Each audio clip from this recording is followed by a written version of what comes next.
তিতলি হয়ে গেছে এখন ক্যাট হুইসপারার। পটি নিয়েছে সবকটাকে, সবকটা এখন এখানে জড়ো হয়ে গেছে বিস্কুট খাবে বলে। এই যে বেড়াল মাতা,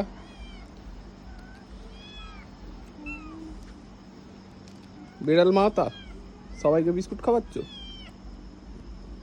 খেতে দাও ইকুয়ালি সবাইকে। একটু বড় বড় দাও, বড়গুলোকে একটু বড় ভেঙে দাও। বড় খেতে পারে না ওরা।